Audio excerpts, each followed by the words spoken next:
Assalamualaikum warahmatullahi wabarakatuh. Innal hamdalillah nahmaduhu wa nasta'inuhu wa nastaghfiruh wa natubu ilayh wa na'udzu billahi min shururi anfusina wa min sayyiati a'malina. Man yahdihillahu fala mudilla lahu wa man yudlil fala hadiya lahu. وأشهد أن لا إله إلا الله وحده لا شريك له وأشهد أن محمدا عبده ورسوله. يا أيها الذين آمنوا اتقوا الله حق تقاته ولا تموتن إلا وأنتم مسلمون. يا أيها الناس اتقوا ربكم الذي خلقكم من نفس واحدة وخلق منها زوجها وبث منهما رجالا كثيرا ونساء واتقوا الله الذي تساءلون به والأرحام إن الله كان عليكم رقيبا. يا أيها الذين آمنوا اتقوا الله وقولوا قولا سديدا يصلح لكم أعمالكم ويغفر لكم ذنوبكم ومن يطع الله ورسوله فقد فاز فوزا عظيما. أما بعد فإن أحسن الكلام كلام الله وخير الهدي هدي نبينا محمد صلى الله عليه وسلم وشر الأمور محدثاتها وكل محدثة بدعة وكل بدعة ضلالة وكل ضلالة في النار. Ahibati fillah rahimanallahu iyyakum. Insyaallah malam hari ini kita akan melanjutkan pembacaan kitab Tazkiyatun Nufus wa Tartibuha kama yuqarriruhu ulama'us salaf. Dan kita sampai pembahasan az-zuhdu fid dunya wa bayanu hiqaratiha. Pembahasan tentang zuhud terhadap dunia dan penjelasan tentang rendahnya dunia. Terakhir kita sampai di halaman 65, yaitu dari perkataan Yunus bin Maisarah rahimahullah, di mana berkata Yunus bahwasanya laisa zahadah fid dunya bi tahrimil halal wala ita'atil mal. Zuhud terhadap dunia itu bukan dengan cara mengharamkan yang halal atau dengan cara membuang-buang harta. Bukan itu maksud dari az-zahadah, zuhud. Walakin zahada fid dunya an takuna bima fi yadillah awsaq minka bima fi yadik. Tetapi yang dimaksud dengan zuhud terhadap dunia jika engkau lebih yakin dengan apa yang ada di tangan Allah daripada apa yang ada di tanganmu sendiri. Itu yang pertama. Wa an takuna haluka fil musibah wa haluka idza lam tusab biha sawa. Dan keadaanmu ketika mendapatkan musibah atau tidak ditimpa musibah sama. Wa an yakuna madihuka wa dhammuka fil haqqi sawa. Dan yang ketiga kata beliau, orang yang memuji maupun yang mencelamu sama di dalam hak yang kamu tunaikan. Kemudian ikhwani wa akhwati a'azanallahu yakum,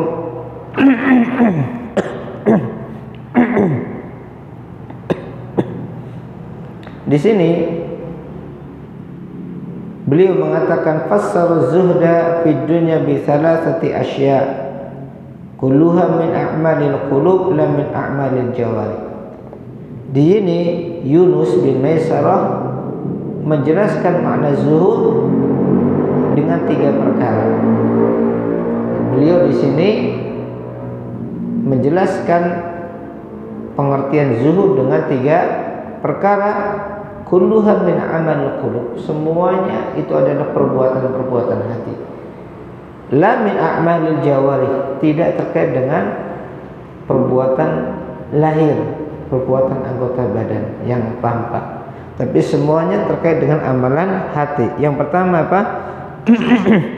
Yaitu ketika seorang lebih yakin dengan apa yang Allah janjikan dari apa yang ada di tangan yang dia miliki, maka ya as-siqah, keyakinan itu termasuk min a'malil qulub, ya, amalan hati.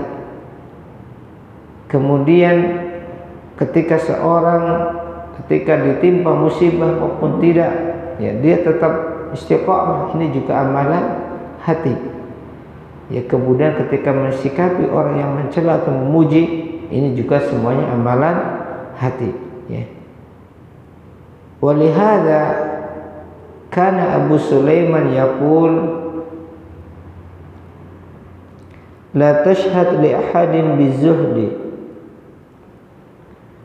janganlah engkau mempersaksikan, ya, menyatakan seseorang itu dia zuhud, ya, kecuali kalau ada terpenuhi di sini 3 perkara nanti akan disebutkan.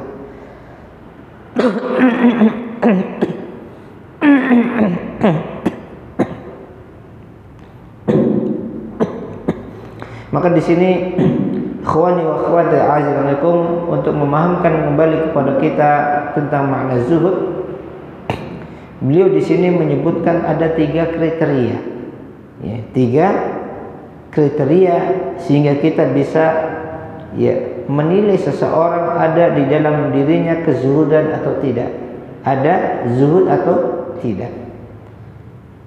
Ahaduha, yang pertama, ya, seseorang dikatakan zuhud, kata beliau, an yakunal abdu bima fi yadillah awsaqu minhu bima fi yadi nafsi.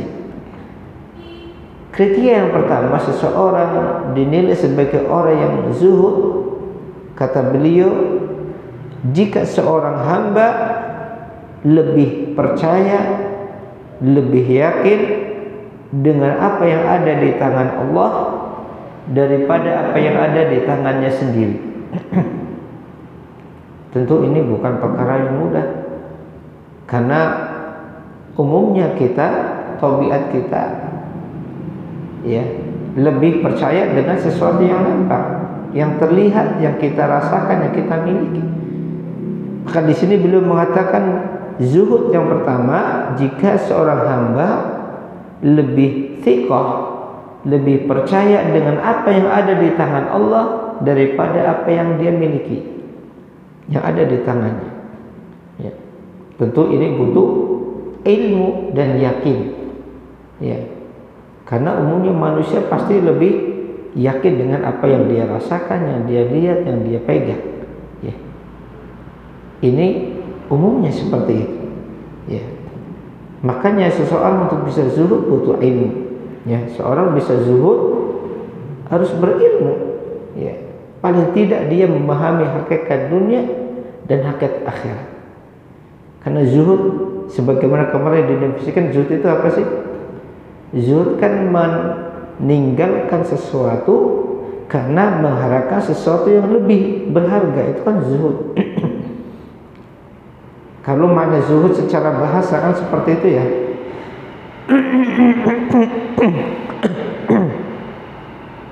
Ya, kemarin di halaman 63, az-zuhdu huwa insirafur raghbah 'ani syai'in ma huwa khairun min.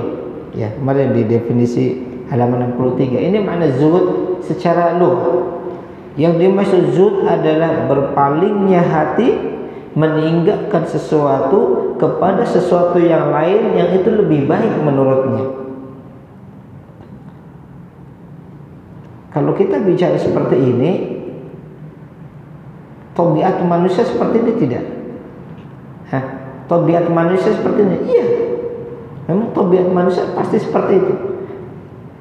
Wajar seseorang pasti akan meninggalkan sesuatu yang kurang berharga untuk mengambil sesuatu yang menurut dia lebih berharga. Kalau ada seseorang meninggalkan sesuatu yang berharga, ingin meraih sesuatu yang kurang berharga, ini yang perlu dipertanyakan. Imma dia anak kecil yang belum mumayyiz, belum membedakan mana yang maslahat, mana yang madarat. Imma dia bermasalah akalnya, ya kan? Tidak sehat akalnya.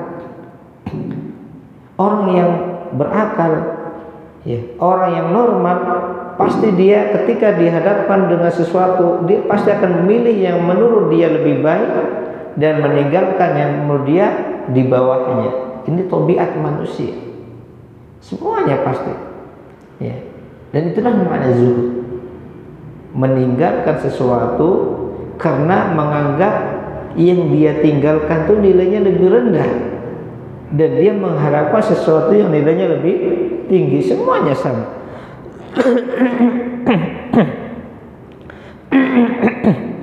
Mau mukmin, mau kafir, mau orang soleh, mau orang toleh, orang baik, orang jahat, semuanya sama. Selama dia masih sehat akalnya. Ya. Kalau orang yang punya prinsip berbeda seperti itu perlu dipertanyakan. Ya. Hanya saja nanti ikhwani wa akhwati a'azallahu yakum, penilaian seseorang terhadap sesuatu lain-lain. Ya. Ada seseorang menganggap dunia itu lebih berharga daripada akhirat. Ya. Ada orang-orang menganggap akhirat lebih berharga dari dunia. Ya.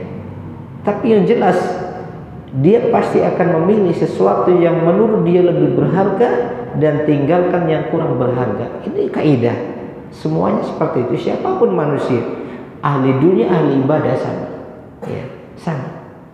Hanya saja nanti ketika dihadapkan, ditanyakan kepada dia mana yang lebih berharga, dunia ada di tangan kalian atau akhirat yang Allah janjikan, lain-lain manusia. Ya. Ahli dunia karena hatinya penuh dengan dunia, ya, dan dia lebih yakin dengan dunia yang ada di tangannya itu yang dia usahakan, dan dia tidak yakin dengan akhirat, maka dia menganggap dunia jauh lebih berharga dari akhirat. Bahkan mungkin dia melupakan akhirat karena menganggap itu sesuatu yang tidak dipertimbangkan. Ya. Adapun ahli akhirat, dia menganggap akhirat jauh lebih mulia daripada dunia. Maka konsep zuhudnya sama. Masing-masing pasti akan mengambil mana yang lebih berharga menurutnya dan tinggalkan yang tidak berharga. Hanya saja nanti ketika menilai berbeda-beda. Ya. Maka ada orang zuhud terhadap dunia, ada orang zuhud terhadap akhirat. Mana yang lebih mulia? Mana yang termasuk sesuatu yang terpuji? Az-zuhdu fid dunya, zuhud terhadap dunia. Artinya apa? Artinya dia tinggalkan kepentingan di dunia dia. Kenapa dia meninggalkan dunia, kepentingan dunia? Karena dia menilai akhirat jauh lebih berharga. Karena dia menilai akhirat tidak bisa dibandingkan dengan dunia, makanya dia zuhud terhadap dunia. Kenapa orang lebih mementingkan dunia meninggalkan akhirat? Karena dia menilai dunia jauh lebih berharga daripada akhirat. Maka dia zuhud terhadap akhirat. Ya, zuhud terhadap akhirat. Artinya apa? Dia tinggalkan akhirat untuk meraih dunianya. Ya. Tetapi konsep zuhudnya sama, bisa dipahami ya. Jadi makna zuhud itu. Jadi makna zuhud adalah berpaling dari sesuatu yang kurang utama untuk meraih sesuatu yang lebih utama. Dan seseorang bisa zuhud terhadap dunia, ya, kapan seseorang bisa zuhud terhadap dunia untuk mengambil akhiratnya? Itu ada kriteria. Yang pertama apa tadi? Kalau dia lebih yakin dengan apa yang ada di tangan Allah daripada apa yang ada di tangannya sendiri. Selama seseorang masih yakin dengan yang ada di tangannya daripada yang ada di Allah, tangan Allah yang Allah janjikan, berat baginya untuk zuhud terhadap dunia. Ya, berat. Ya. Wa hadza yansha'u min sihhatil yaqin wa quwwatih. Kapan sikap ini akan muncul? Keyakinan ini akan muncul pada hati seseorang. Kepercayaan, kepercayaan yang kuat terhadap apa yang di tangan Allah, apa yang Allah sediakan, apa yang Allah janjikan. Kapan ini akan muncul? Tentunya ini bukan teori. Ya. Kata beliau, hadza yansha, ini akan tumbuh, akan muncul min sihhatil yakin, dari benarnya keyakinan. Berarti kalau ya seseorang masih berat untuk zuhud terhadap dunia, mungkin keyakinan dia masih bermasalah.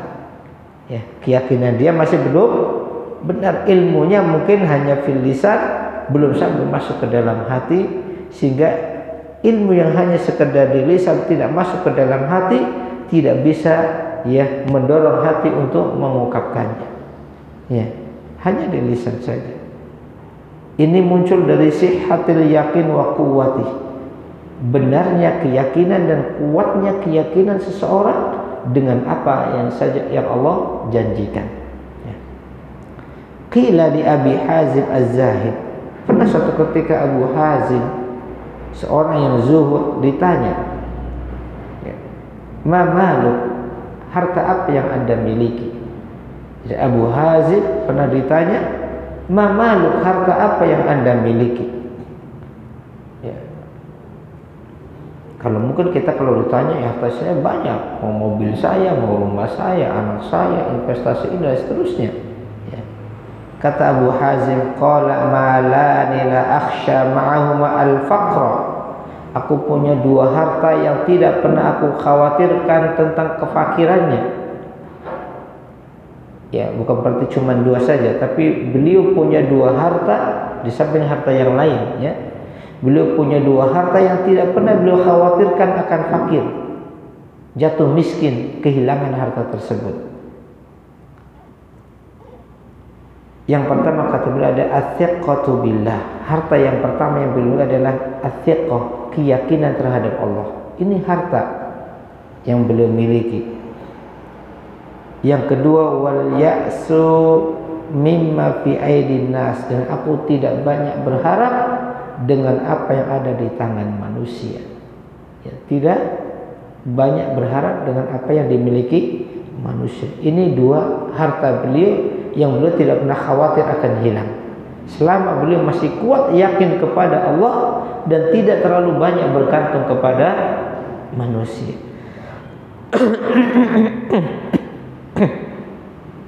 Karena memang dua hal ini gak bisa bersatu. Ya. Orang semakin kuat yakin kepada janji Allah, dia tidak terlalu mudah bergantung kepada manusia.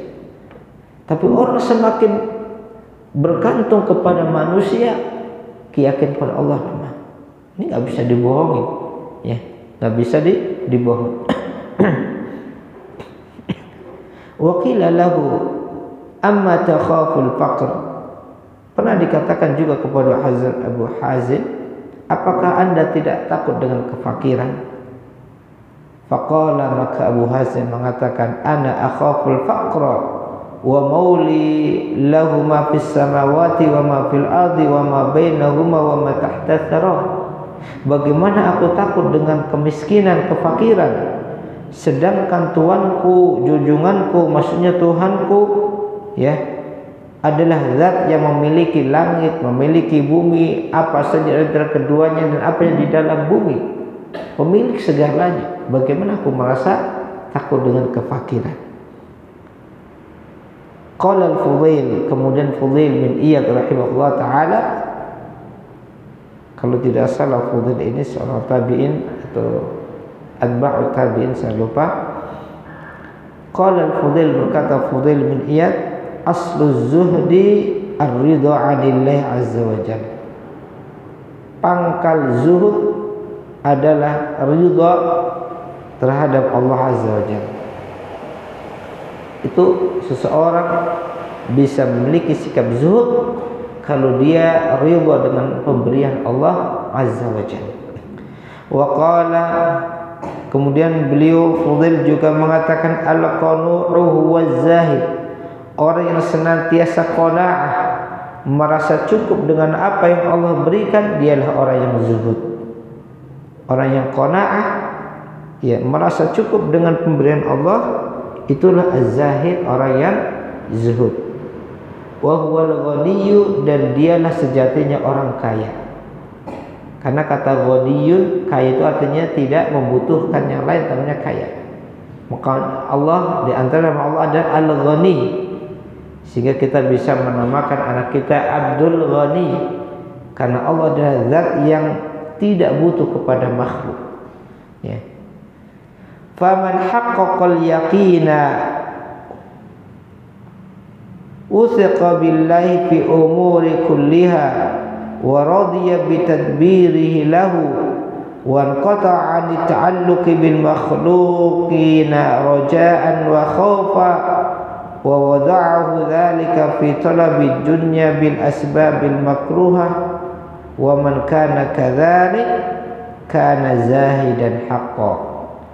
Kemudian beliau kembali mengatakan, siapa yang dia membenarkan keyakinannya, dia merealisasikan keyakinannya secara benar, mewujudkan keyakinannya secara benar, dan dia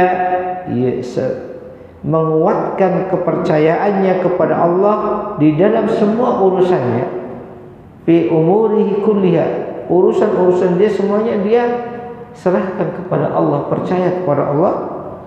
Wa radiya bi tadbirihi lahu, dan dia ridha dengan ketetapan yang telah Allah berikan kepadanya, takdir-takdir yang Allah berikan kepadanya, ridha dengan ketetapan Allah, dengan takdir-takdir Allah yang Allah berikan kepadanya. Wa anqata'a an ta'alluq bil makhluqin raja'an wa khaufa, dan dia tidak tergantung kepada makhluk, baik berharap atau takut, ya. Wa wada'u dzalika min talabid dunya bil asbabil makruha, ya. Yang dengan sebab tersebut dia tidak berusaha mencari dunia dengan cara-cara yang tidak disukai, ya. Maka orang yang seperti ini keadaannya, dia wujudkan keyakinannya dengan benar, dia lebih percaya kepada Allah di dalam urusan-urusannya, dia ridho dengan takdir yang Allah berikan kepadanya, dan tidak mudah bergantung kepada makhluk. Kata beliau, man kana kadzalik, siapa yang keadaannya seperti ini, kana zahidan haqqo, itulah orang yang zuhud sejati. Ini orang yang benar-benar zuhud. Maka antum lihat di sini, ikhwani wa akhwati azakum, di sini beliau mendefinisikan zuhud semuanya amalan hati, ya, bukan amalan lahir, ya, karena asalnya zuhud itu amalan hati, bukan amalan zahir.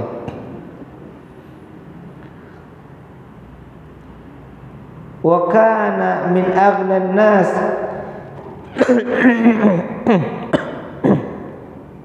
maka orang yang seperti ini keadaannya, dia akan menjadi orang yang paling kaya, artinya orang yang paling tidak butuh kepada makhluk. Wa in lam yakun lahu syai'un minad dunya, meskipun dia tidak memiliki bagian dunia sedikit pun, ya, meskipun dia mungkin orang yang tidak diberi kelapangan dalam kehidupan dunianya. Kama qala Ammar radhiyallahu anhu, sebagaimana berkata Ammar radhiyallahu anhu, kafa bil mauti wa'idha wa kafa bil yaqini ghina wa kafa bil ibadati syughla. Cukuplah kematian itu menjadi nasihat, pemberi nasihat, dan cukuplah keyakinan itu menjadi sumber kekayaan, dan cukuplah ibadah itu menjadi sesuatu yang menyibukkan. Wa qala Ibnu Mas'ud radhiyallahu anhu, kemudian beliau menukilkan perkataan Abdullah bin Mas'ud radhiyallahu anhu, berkata Abdullah bin Mas'ud, al-yaqinu alla turdin nasa bi sakhatillah wala tahsuda ahadan an rizqillah, wala talumma ahadan ala ma lam yu'tika Allah, fa inna rizqallahi la yasuquhu hirsu harisin wala yarudduhu karahiyatu karihin. Fa inna Allah biqistihi wa ilmihi wa hikmatihi ja'ala ar-rawha wal farha fil yaqini war ridha wa ja'ala al-hamma wal hazna fis sakhati wa syak. Kemudian beliau menukilkan perkataan Abdullah bin Mas'ud, perkataan yang sangat bagus. Kata Abdullah bin Mas'ud, al-yakin, keyakinan itu alla turdin nas bi sakhatillah. Seseorang dikatakan memiliki keyakinan kepada Allah, yakin dengan apa yang ada di sisi Allah, ketika dia tidak berusaha mencari ridha manusia, mencari kepuasan manusia dengan jalan yang mendatangkan murka Allah. Ini orang yang yakin. Maka selama dia masih mencari ridha manusia walaupun itu mendatangkan murka Allah, berarti ini orang yang tidak yakin dengan apa yang ada di tangan Allah. Ya, dia lebih yakin dengan apa yang ada di tangan manusia. Ya, makanya dia berani melakukan perkara-perkara yang itu mungkin mendatangkan murka Allah. Yang penting manusia ridha.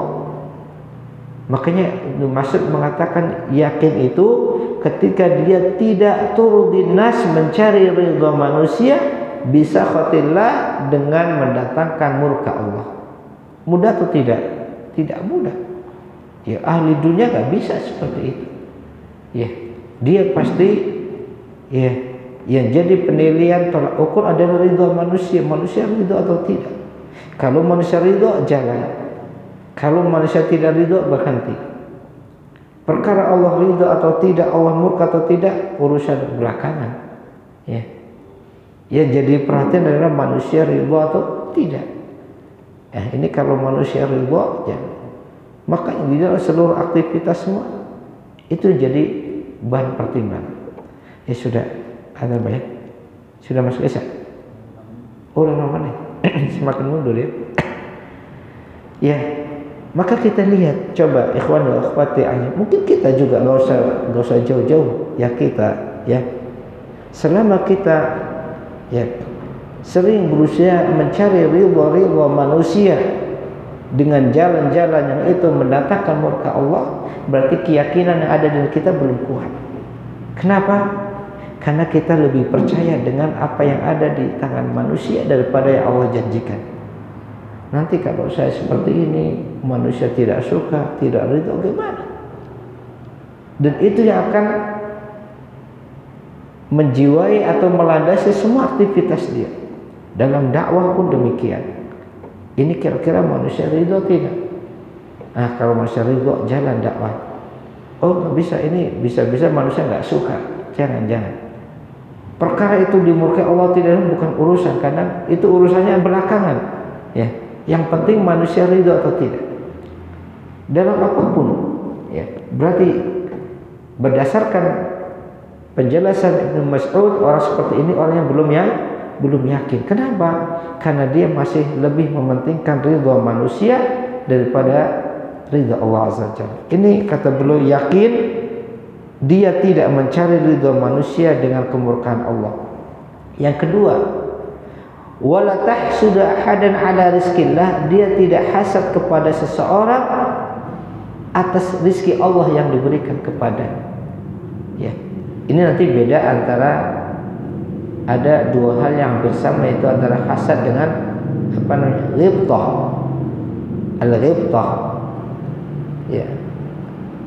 Sama-sama menginginkan sesuatu yang dimiliki orang lain, tapi berbeda. Biasanya kalau hasad di dalam urusan-urusan dunia, ya. Kalau ghibtah ini dalam urusan-urusan akhirat, menginginkan apa yang dimiliki orang lain. Ya. Kalau hasad biasanya dalam perkara-perkara dunia dan Orang yang hasad biasanya ingin kalau saudaranya hilang nikmat tersebut. Ya, kalau saya nggak dapat, paling tidak dia juga nggak dapat. Jadi kalau saudaranya kehilangan itu ada kepuasan. Dia merasakan kepuasan kalau dia mendapatkan nikmat tersebut, atau kalau tidak saudaranya hilang nikmatnya, dia sama-sama nggak dapat. Itu namanya hasad. Ya, kadang kita demikian. Kalau kita gagal meraih apa yang diraih saudara kita, paling tidak bagaimana saudara kita nikmatnya hilang, ya. Ya. Itu bisa memuaskan, ya. Imma kita berusaha meraih apa yang dimiliki saudara kita, imma kita bisa menghilangkan apa yang dimiliki saudara kita, sama-sama tidak punya. Ya, itu namanya hasad. Kalau ghibthah, ya tidak. Kita menginginkan nikmat yang dimiliki orang lain, tetapi kita tidak berharap itu hilang dari orang lain. Ini biasanya urusan akhirat. Masalah ibadah, ada orang Masya Allah rajin beribadah, kita ingin bagaimana kita juga bisa punya nikmat rajin ibadah. Ada orang rajin sedekah, kita ingin punya nikmat bisa rajin sedekah. Ada orang berilmu, rajin semangat berilmu, kita ingin seperti itu, kan nikmat juga. Ya, kita menginginkan nikmat-nikmat dimiliki saudara kita, tetapi tidak menginginkan itu hilang dari saudara kita. Itu biasanya bukan urusan dunia. Itu kriteria yang kedua yang diberikan oleh Abdullah bin Mas'ud, yaitu tidak hasad atas rizki Allah kepada orang lain. Kemudian yang ketiga, wala talumma ahadan ala ma lam yu'tikallahu, dan dia tidak menyalahkan atau mencela seseorang atas sesuatu yang Allah berikan kepadanya dan tidak diberikan kepada dirinya. Ya, kadang kan kita gitu, ya. Kalau ada saudara kita mendapatkan sesuatu kita nggak dapat, terus kita cari-cari alasan untuk mencelanya, menyalahkannya dan seterusnya. Ujung-ujungnya apa? Karena hasad atau karena dia tidak punya, ya, sehingga dia ngomong macam-macam komentarnya. Ya, seandainya dia mendapatkan mungkin nggak berkomentar seperti itu. Ya, itu hasad. Fa inna rizqallahi la yasuquhu hirsu harisin wa la yaruddu karahiyatu karim. Karena kata Abdullah bin Mas'ud, ini pengajaran takdir, pengajaran akidah dari beliau, rezeki Allah itu tidak bisa datang karena semata-mata semangatnya seseorang, dan juga tidak bisa ditolak karena kebencian orang yang benci. Meskipun orang-orang tidak suka, kalau Allah tetapkan fulan dapat rezeki, ya dapat rezeki. Mau dihalangi apapun, kalau sudah jatah rezekinya ya dia dapat, nggak bisa ditolak. Meskipun dia bersemangat, kalau belum rezekinya ya nggak dapat juga. Ya, itu rezeki Allah. Ya. Fa innallaha biqistihi wa ilmihi wa hikmati, karena Allah dengan sifat keadilannya, dengan sifat keilmuannya, maha berilmunya dan hikmahnya, Allah jadikan kesenangan, kebahagiaan itu di dalam keyakinan dan sikap ridha menerima apa yang Allah berikan.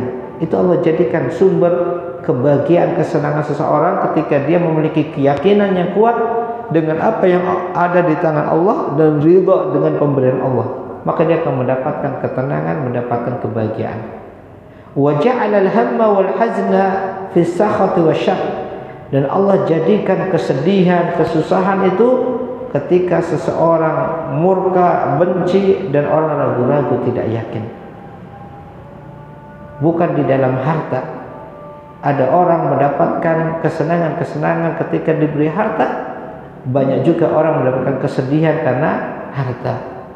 Ada orang mendapatkan kesedihan karena nggak dapat harta, tidak sedikit juga orang merasa bahagia karena sedikitnya harta. Karena senang susah itu bukan dari sisi harta, tapi kata Abu Mas'ud, senang itu ketika dia merasa yakin dengan apa yang ada di sisi Allah dan dia ridha dengan pemberian Allah. Diberi banyak bersyukur, sedikit dia bersabar, maka dia akan mendapatkan kesenangan, kebahagiaan. Sebaliknya Allah akan jadikan kesedihan pada seseorang kapan?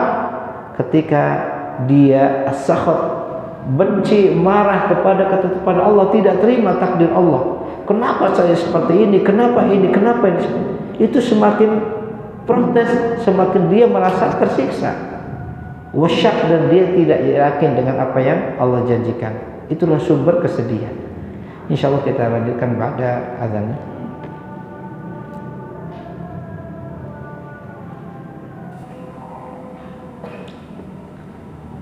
Ya, kita lanjutkan. Asani, yang kedua, di antara kriteria seseorang bisa zuhud. Kalau yang pertama tadi dia lebih yakin dengan apa yang di tangan Allah daripada apa yang di tangannya sendiri. Yang kedua, ayyakuna al-'abdu idza usiba bi musibatin fi dunyah min dhihabi malin aw waladin aw ghairi dhalik al-ghabu fi thawabi dhalika mimma dhahaba min ad-dunya an yabqa lahu, wa hadha aidan yansha'u min kamalil yakin. Yang kedua, di antara kriteria zuhud, apabila seorang hamba ketika dia ditimpa suatu musibah di dalam urusan dunianya,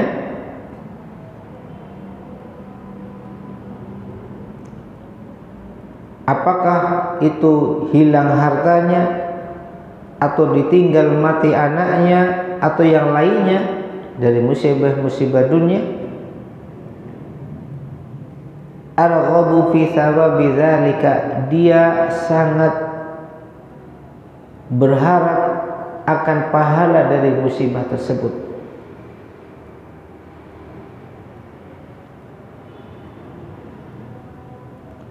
Yang itu lebih besar daripada harapan dia tetapnya dunia yang hilang tersebut.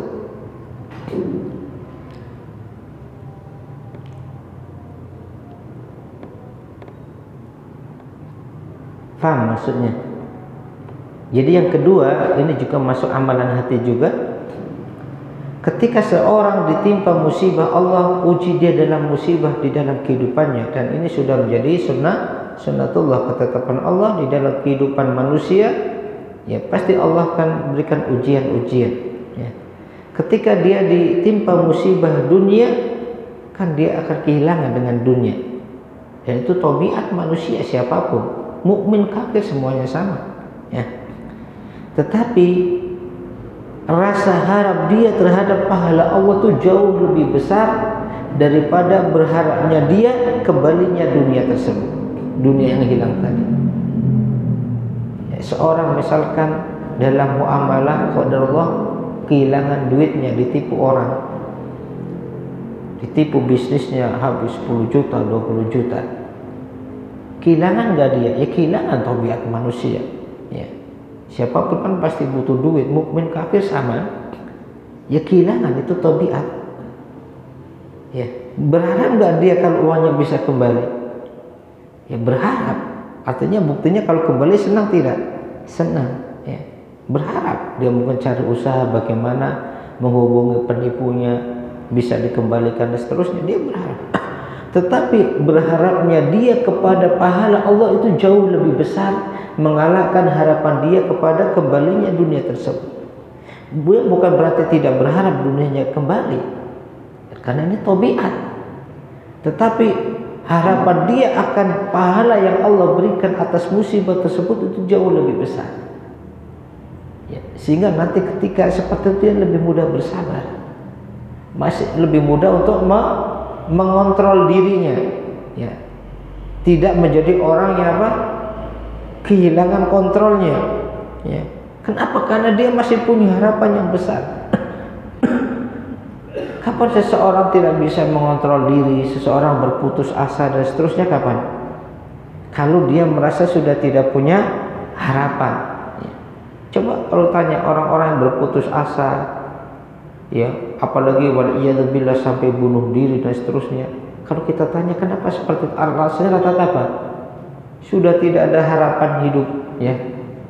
Ditinggal kekasihnya, kehilangan uangnya, kehilangan anaknya dan seterusnya. Kemudian dia menilai dengan hilangnya itu berarti sudah nggak ada peluang lagi. Kalau saya kehilangan harta saya, gimana saya mau hidup? Ini sumber rezeki saya. Kalau saya kehilangan anak saya, gimana saya akan dapatkan kebahagiaan? Ini sumber kebahagiaan saya. Kalau saya kehilangan ini, kemudian dia melihat semuanya gelap. Kenapa tidak ada harapan lagi? Makanya mudah berputus asa dan seterusnya. Kenapa? Karena dia tidak ada sesuatu yang diharapkan. Menurut dia semuanya tertutup sudah. Kalau orang mukmin tidak. Kenapa? Karena orang mukmin yakin tidak ada satupun musibah, ketika dia bersabar serahkan kepada Allah akan balas dengan ganti yang lebih baik. Allah berikan simpanan pahala yang sangat besar. Jangankan kehilangan anak, kehilangan ditipu ratusan juta, dia tertusuk juri pun dapat pahala tidak? Tertusuk juri yang kecil kan? Itu suatu musibah juga kan? Itu Allah ganti kebaikan. Perkara sedikit Allah ganti, apalagi semua musibah yang besar. Maka ketika dia timpa musibah, dia langsung ingat hadis Nabi SAW, tidak ada satupun musibah, ketika dia bersabar maka Allah akan ganti. Ya, makanya doa ketika ditimpa musibah apa? Apa yang dia ingat tulisnya? Hah? Iya, setelah innalillahi wa inna ilaihi, ini kan pengakuan kita itu milik Allah dan kita akan kembali kepada Allah. Setelah itu lahirnya apa? Allahumma ajurni fi musibati wa akhlif li khairan minha. Cuman sayangnya kita banyak yang nggak baca. Kalaupun baca nggak mudeng maksudnya. Ikhwani akhwati azakum, doa-doa yang diajarkan oleh Rasulullah di dalam agama kita itu kalau benar-benar difahami, diyakini dan sampai itu sumber kekuatan orang mukmin. Itu sebenarnya sumber kekuatan yang dahsyat orang beriman. Orang-orang kafir nggak punya. Orang-orang barat, orang kafir yang hidupnya kadang stres segala macam, sampai panggil psikiater segala macam, karena mereka nggak punya seperti itu. Kita itu punya senjata yang masya Allah sangat ampuh, doa. Sayangnya kadang jujur kita banyak kurang memaknai doa yang kita ucapkan, ya, nggak dirasakan, nggak dihayati. Padahal doa itu punya sesuatu yang luar biasa. Salah satunya doa musibah tadi. Coba kita perhatikan ketika seorang muslim dapat musibah, kalau dia baca dan dia hayati, itu jadi sumber kekuatan yang itu sangat dia butuhkan ketika menghadapi musibah. Inna lillahi wa inna ilaihi raji'un. Apa sih artinya? Ya punya sudah hafal aja. Kadang ya bacanya salah lagi. Inna lillahi wa inna ilaihi raji'un. Ya kadang gitu ya. Kadang kan sering di inna lillahi wa inna lillahi. Ini salah ini. Ya. Kalau dipahami maknanya masya Allah, ini memang sangat dibutuhkan ketika kita ditimpa ujian, ditimpa musibah. Bukan cuma kematian. Kan baca istirja bukan cuma kematian kan? Apapun musibah. Maka ketika kita ditimpa musibah, kita diingatkan kembali oleh Allah, inna lillah, kita itu miliknya Allah. Kita itu bukan siapa-siapa, memang kita milik Allah. Kalau Allah ambil anak kita, Allah ambil istri kita, Allah ambil keluarga kita, Allah ambil harta kita, memang diambil yang punya. Antum marah nggak ada yang punya ngambilnya? Nggak marah, memang dia yang punya. Kita semua milik Allah. Wa inna ilaihi raji'un, kan kita semuanya akan dikembalikan kepada Allah, ya. Kemudian ditambah lagi, Allahumma jurni fi musibati, ya Allah, berilah aku pahala dengan musibah yang menimpa diriku ini. Berharap kepada Allah pahala. Ditambah lagi, wa akhlif li khairan minha, dan gantikanlah untukku yang lebih baik dari apa yang hilang tadi, baik itu balasan dunia atau balasan akhir. Nah, seorang muslim kalau timpa musibah, baca doa tadi, ya, difahami, baca istirja, baca doa dan difahami dengan baik-baik, itu menjadi sumber kekuatan dia, sehingga tidak down, ya. Ibarat kapal itu tidak kerem gitu ya, masih tetap tegar, kokoh. Ya kalau menangis, kalau sedih itu tabiat. Masa ada orang ditinggal anak meninggal nggak menangis, nggak sedih, masa ketawa-tawa, ini bermasalah gitu. Kalau menangis sedih itu wajar, tapi kesedihan orang mukmin tidak lama. Kenapa? Dia langsung tegar hidupnya, ya.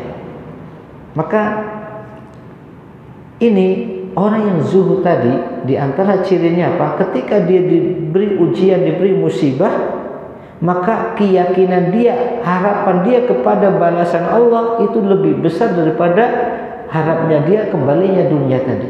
Dia tetap berharap gak kembalinya dunia, berharap, tetapi harapan terhadap pahala jauh lebih besar. Ya. Qala Aliun karamallahu wajhah, berkata Ali, semoga Allah memuliakan wajah beliau, man zahada fid dunya hanat alaihi musibatu, siapa yang zuhud terhadap dunia maka akan terasa ringan baginya musibah-musibah. Nah, kalau musibah-musibah belum ringan, mungkin memang hati kita belum bisa zuhud. Dunia masih terlalu berat, terlalu kuat di hati kita, sehingga musibah kecil itu jadi besar, ya. Musibah yang sebenarnya itu kecil buat kita seolah-olah besar, ya. Dan seterusnya. Wa qala ba'du salaf laula masaibud dunya lawaratnal akhirah minal mafalis. Sekiranya bukan karena musibah-musibah dunia yang menimpa, maka kita akan mendatangi akhirat dalam keadaan menjadi orang-orang yang rugi. Apa maksudnya di sini? Kalau bukan karena musibah-musibah dunia Allah berikan kepada kita, maka kita akan mendatangi akhirat dalam keadaan menjadi orang-orang yang rugi. Ya.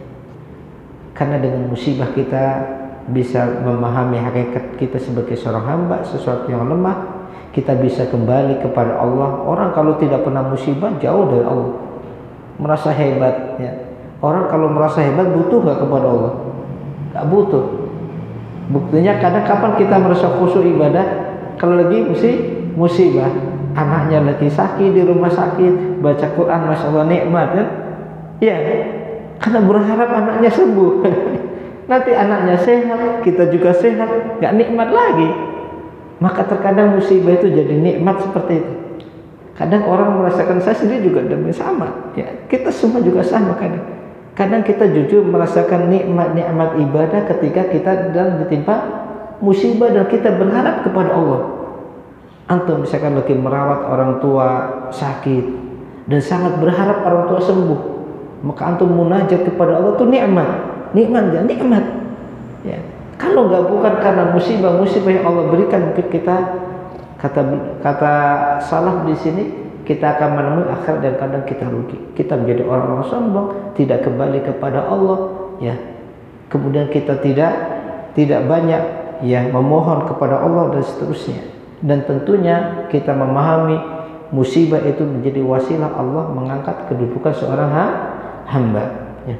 Karena Allah mengangkat kedudukan hamba itu macam-macam. Jadi seorang hamba diangkat kedudukannya pada kedudukan yang telah Allah tetapkan itu beda-beda. Misalkan kita itu, ya, Allah tetapkan kedudukan kita di level 20. Kalau sekedar amalan mungkin kita nggak nyampe, ibadah kita juga pas-pasan, ya. Mungkin kita nggak bisa level 20, ibadah kita nggak mampu, ya. Ibadah kita ala kadarnya. Ilmu kita juga ala kadarnya, nggak bisa diharapkan. Ibadah nggak bisa diharapkan, ilmu nggak bisa diharapkan. Maka Allah bisa saja meninggikan tujuan bukan dari jalan itu, dari jalan musibah-musibah yang Allah berikan dan kita bersabar.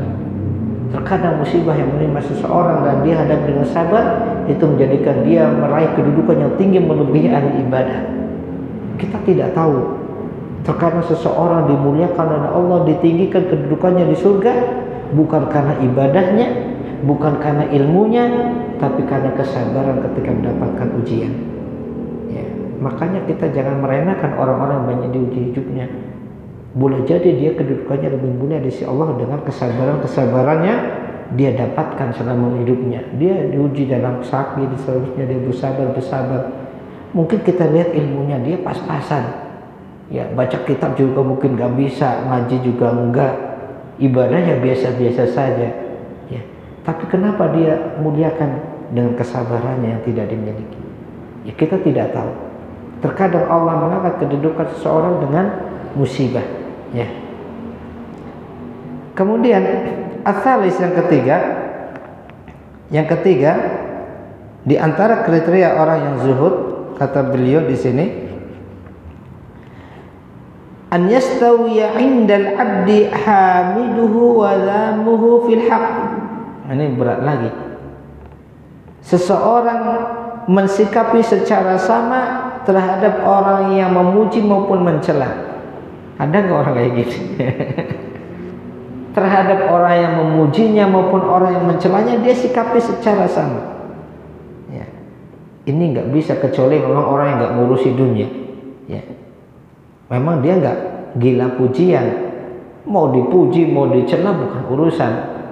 Yang penting dia yakin ini hak, ini benar, Allah ridhoi, urusan manusia nomor sekian. Mau dipuji ya tidak mempengaruhi semangat dia, mau dicela juga tidak mengendorkan usaha dia. Ya, ini orang-orang yang yakin. Ya. Wa idza 'azumatid dunya fi qalbil 'abdi ikhtara al-madha wa kariha dzam. Ketika dunia semakin besar pada hati seorang hamba, dunia itu yang bisa harta, bisa jabatan, bisa pujian, itu semuanya dunia. Kalau dunia semakin besar di hati seorang hamba, maka dia pasti akan memilih pujian dan dia tidak menyukai celaan. Wa rubbama hamalahu dzalik ala tarki katsir minal haqqi khasyata dzab wa ala fi'li katsir minal batil raja'al madhi. Dan terkadang sikap seperti ini ya membawa dia untuk meninggalkan banyak sesuatu yang kebenaran, meninggalkan kebenaran dia ketahui, khasyata dzam, karena takut dicela manusia. Atau dia banyak melakukan sesuatu yang batil, yang dilarang agama, roja al-madhi, karena berharap pujian manusia. Ini berarti orang tidak zuhud. Walaupun mungkin penampilan yang kumal, penampilan bajunya juga ala kadarnya, mungkin jongkoknya gini, tapi kalau dia masih menginginkan mengutamakan pujian manusia daripada Allah, bukan orang zuhud. Kenapa? Karena ulama punya kaidah, menilai zuhud bukan dari tampilan, tapi menilai zuhud dari sifat. Ini bedanya orang berilmu sama orang awam itu seperti itu. Kita orang awam itu lebih banyak menilai sesuatu dari yang zahir. Adapun seorang yang alim berilmu menilai sesuatu itu dia dari sifat. Orang dikatakan zuhud, kalau orang awam menilai orang zuhud itu seperti apa? Bajunya yang mungkin murahan, ya, gak pernah digosok, ya, baju-baju yang mungkin harganya harga-harga pasaran atau gini, ya, kendaraannya juga kendaraannya mungkin yang jelek-jelek gitu, ya, itu zuhud, ya. Kalau pakai mobilnya mobil mewah, bajunya, ini gak ada zuhudnya. Ini orang awam seperti itu. Tetapi orang alim tidak. Dia menilai orang zuhud atau tidak dari sifat-sifatnya. 1, 2, 3 masuk tidak. Kalau ini tidak terpenuhi, dia bukan orang zuhud. Maka nanti akan disebutkan di sini. Faman istawa 'indahu hamiduhu wa dhammuhu fil haqqi dalla 'ala suquti manzilatil makhluqina fi qalbihi wa imtilaihi min mahabbatil haqq. Maka siapa yang sama di sisinya, baik orang yang memuji maupun mencelanya, sama di dalam haknya, ditunaikan haknya masing-masing, tidak terpengaruh dengan pujian maupun celaan. Kalau memang itu hak dia, kita berikan. Kalau bukan haknya, kita berikan. Mau dia muji kita, tidak muji kita, bukan urusan. Kalau memang itu hak dia, harus dia terima, kita kasih, walaupun dia mungkin mencela kita. Kalau itu bukan haknya, walaupun dia puji-puji kita, nggak kita kasih, ya. Maka orang seperti ini berarti dia kedudukan makhluk itu telah jatuh di dalam hatinya, dan hatinya penuh dengan kecintaan terhadap kebenaran, ya. Wa ma fihi ridha maulah, dan di dalam hatinya penuh dengan kecintaan kepada Allah, ya, sesembahannya. Kama qala Ibnu Mas'ud, sebagaimana perkataan Ibnu Mas'ud tadi, al yaqinu an la turdin nasa bi sakhatillah. Keyakinan itu ketika engkau tidak mencari ridha manusia dengan sebab kemurkaan Allah.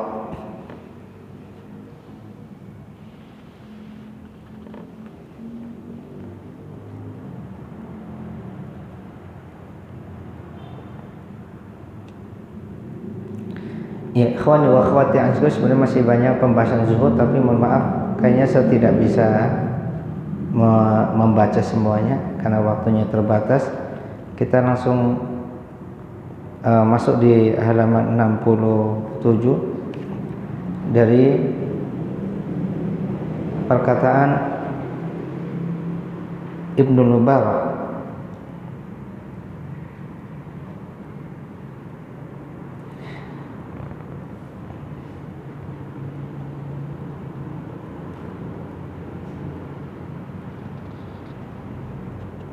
Ya, berkata Mubarak antum lihat pada walakinil adah jariyatan ala takhsisi ismi zuhdi ala zuhdi fi dunya. Ya.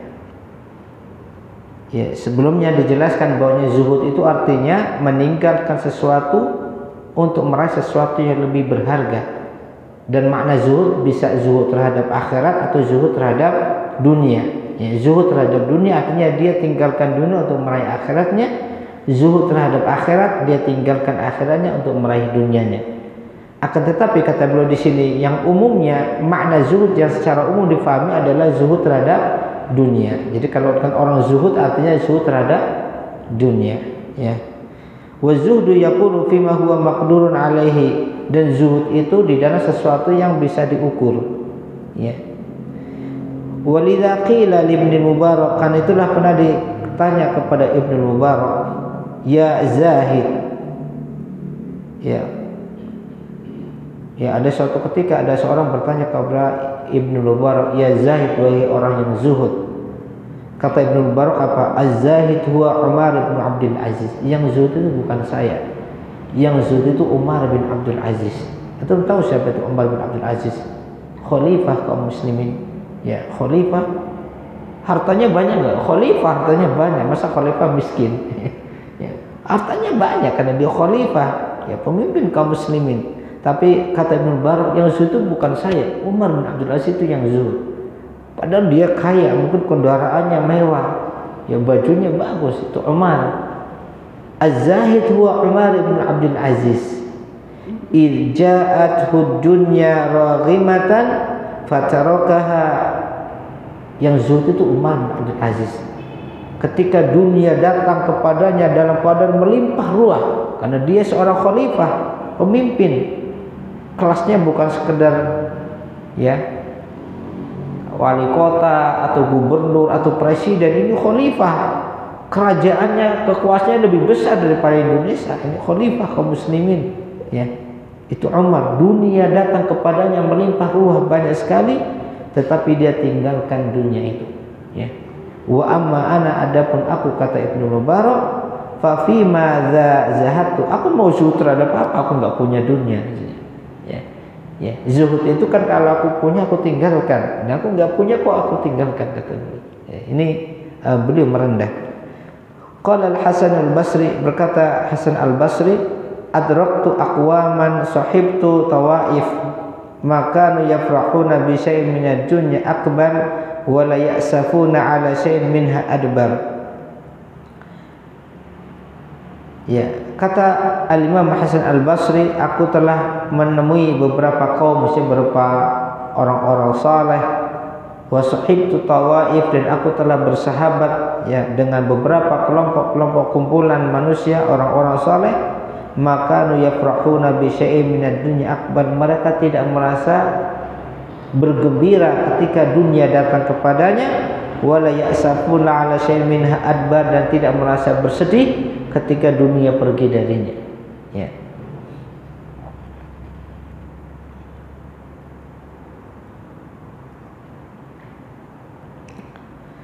Walahiyya kanat fi ayunihim ahwa min at-turab, dan dunia di pandangan mereka itu lebih ringan daripada tanah. Kana ahaduhum ya'isu sanatan aw sanataini sanatan lam yutwalahu thawbun wa lam yunsabu lahu qadrun. Mereka hidup selama 1 tahun atau 2 tahun, ya, tidak pernah memikirkan pakaian atau kedudukan. Walam yaj'al baina wa bainal ardi syai'an, tidak ada penghalang antara dia dengan tanah. Wallah, maksudnya saya kurang tahu. Wala amara min baitihi bi san'ati ta'amin qat, ya.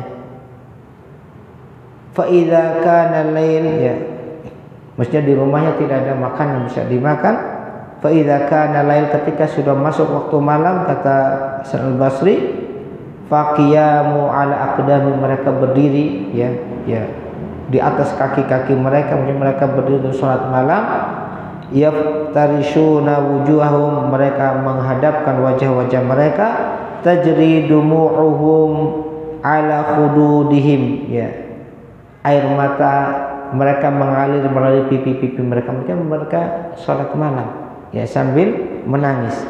Yunajuna rabbahum fi fakaki raqabihim, mereka bermunajat kepada Rabb mereka untuk membebaskan diri-diri mereka. Kanu idza amilul hasana da'abu fi syukriha, mereka ketika melakukan suatu kebaikan mereka berusaha untuk mensyukurinya. Ya, wasa'alullaha ayyaqbalaha, dan mereka sangat berharap kepada Allah untuk menerima amal kebaikannya. Wa idza amilu sayyi'ata ahzanathum, ketika mereka melakukan suatu kemaksiatan, ya karena orang soleh juga bisa terkena maksiat, maka itu menjadikan mereka bersedih. Wa sa'alullaha ayyaghfiraha, dan mereka memohon kepada Allah untuk bisa memaafkannya, mengampuninya. Falam yazalu ala dzalik, dan keadaan mereka seperti itu terus. Ketika melakukan amal ibadah sangat berharap agar bisa diterima oleh Allah. Ketika melakukan amal keburukan dia bersedih dan minta Allah agar bisa mengampuninya. Wa wallahi, demi Allah, kata Hasan al-Basri, ma salimu minadz-dzunubi wala najau illa bil maghfirah, tidaklah seseorang bisa selamat dari dosa-dosanya, ya, bisa selamat kecuali dengan ampunan. Rahmatullahi alaihi wa ridwanih, ya, dengan rahmat Allah kepada mereka dan dengan keridhaannya. Ikhwani wa akhwati a'azakum, ini saja yang bisa saya sampaikan pada kesempatan malam hari ini. Kita cukupkan pembahasan tentang zuhud, dan insyaallah nanti kita akan lanjutkan pada kesempatan yang lain untuk pembahasan berikutnya, ahwalun nafsi wa mahasibatuha, ya, keadaan-keadaan jiwa dan bagaimana muhasabah, ya, muhasabah jiwa. Insyaallah kita lanjutkan bismillah di kesempatan berikutnya. Dan mungkin sedikit informasi, mungkin saya sekitar 2 pekan mungkin ya, sampai tanggal 2 izin tidak taklim dulu ya, karena insyaallah ada safar, mungkin nanti sampai tanggal 2 Desember Januari. Setelah itu nanti kita lanjutkan mudah-mudahan ya. Kita tutup. Subhanakallahumma wa bihamdika asyhadu an la ilaha illa anta astaghfiruka wa atubu ilaik.